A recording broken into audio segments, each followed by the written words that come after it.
coaches that are on the hot seat the most for the upcoming NFL season. They're going to need to handle the draft well. They're going to need to handle free agency well. But most importantly, these coaches are going to be under the gun. I'll throw to you first here. Which coach do you think is the most on the hot seat out of any coach? Aaron Glenn of the New York Jets on the hot seat. First year, abysmal disaster. Agreed? Seconded? Everybody in the room? Motion carries. Yes. Terrible first year. It's never good with your first year with a bad team for you to be setting records for that bad team of how bad you were.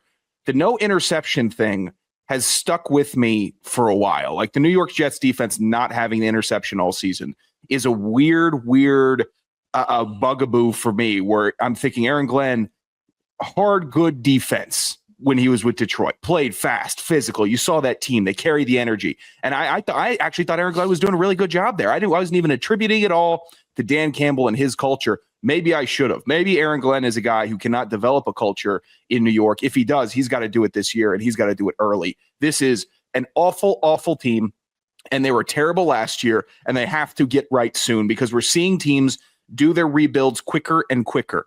They click on a coach, they click on a coordinator, they click on a quarterback. You get two of those three, and you are officially rebuilt. And the Jets have not done any of that. And in a shortened time frame with less and less patience year to year in the NFL, Aaron Glenn, it's this year or nothing because the Jets cannot continue to be so bad for this long. I think the one thing that's the most troubling for the Jets and for Aaron Glenn's future is that this offseason does not really present many opportunities for them to find a quarterback.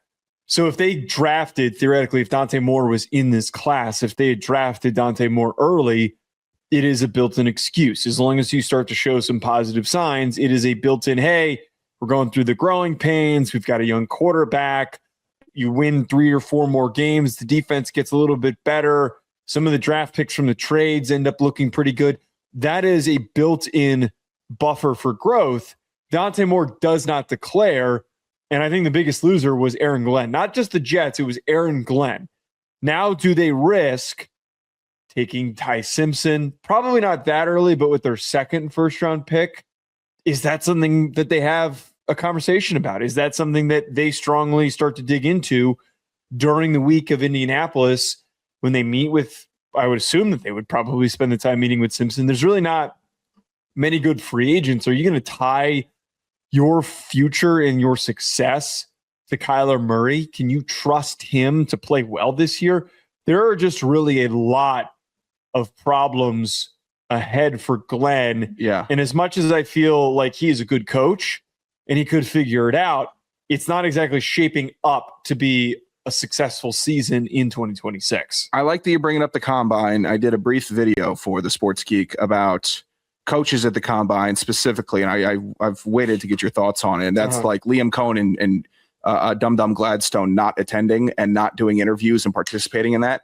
That rubs me the wrong way. That is kind of odd. I want my coaches there doing interviews, and their whole thing is like, we don't want our basis and analysis of a player being swayed by interviews and like 15 to 20 minute meetings. I feel like it kind of should. I feel like that should kind of weigh in to if the guy is playing for you. I did not like that. I'm not hearing anything of Aaron Glenn not going to the Combine. Good for him. But would you be weirded out if a coach of your team wasn't there?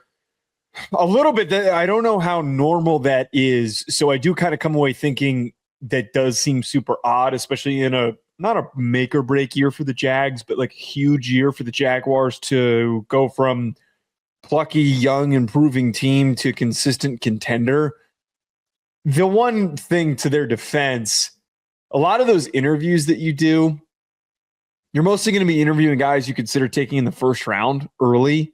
They don't have a first round pick. Yeah. So that's like the one. They don't have very many draft picks this year. So that's the one defense of that decision. It overall does kind of make me feel a little bit odd. I would think at least somebody, a general manager, would be there.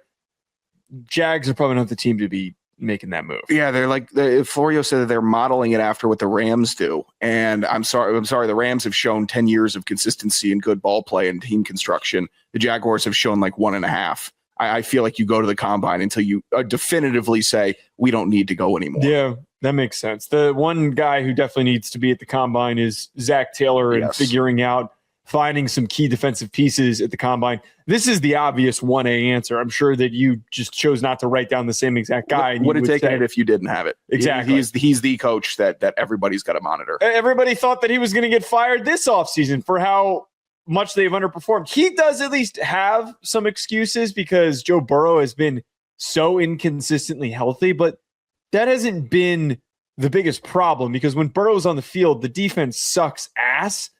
And it has not played anywhere near a level that makes you think, oh, this is survivable. It's so bad, it's more than a deterrent. It is an anchor for them. It is completely sinking this team. They have to draft well. Golden needs to do a much better job of preparing this defense. There needs to be not improvement, but they have to be a team that gets to the divisional round, at least. I would think that the wild card would be a relative underperformance. You have to win a wild card. If you just get to the wild card round, that's nice and it makes you feel a little bit better about yourself. But for a team that was in a Super Bowl, what feels like forever ago, and to be still so far away from getting back there, I would think that if you don't at least win and get to the divisional round, then that would prompt a discussion on, is he worth keeping? Joe Burrow healthy 15 out of 17 games this year, healthy going into the playoffs. Do they win with that, I guess, situation out there? Do they win their division? Do they win the AFC North? I would think is it fair? I would say it's this season with all the turnover with coaches in that division, they should win the division. I don't think that's unfair to say. I think Baltimore, you're rolling over with new coach. Pittsburgh, rolling over with new coach, no quarterback. Cleveland is Cleveland. Like the Bengals, it should be a real it should be a point of damnification on them if they cannot win that division, go to the playoffs, win a playoff game. What's stopping them aside from the defense? Because if they're healthy rolling into it, any of these good defenses that we were heralding from this year in the AFC, Patriots, great defense. Texans, good defense. That Bengals offense, they wouldn't have put up like 40, but they would have done better than some of these other offenses, but they just can't get there. That is a very bad point on Zac Taylor's camp if he cannot get right and get them ready. I mean, he is the 1-1. They're working through all the other coaches in the league, a lot of new guys. There haven't been a lot of coaches that have just been sitting there simmering. Taylor is the hottest seat coach right now.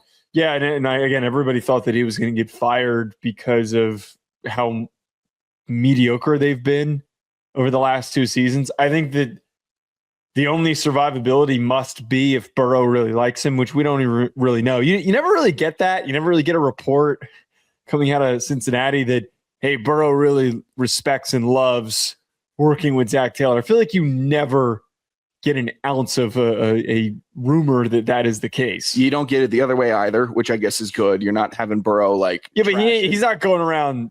I guess that stuff does come out. Maybe I'm wrong. Maybe remember the sulky, the very angry on field between the two. Yeah, maybe he hates him. Maybe that'd be awesome. He just hates him, gets him out of there.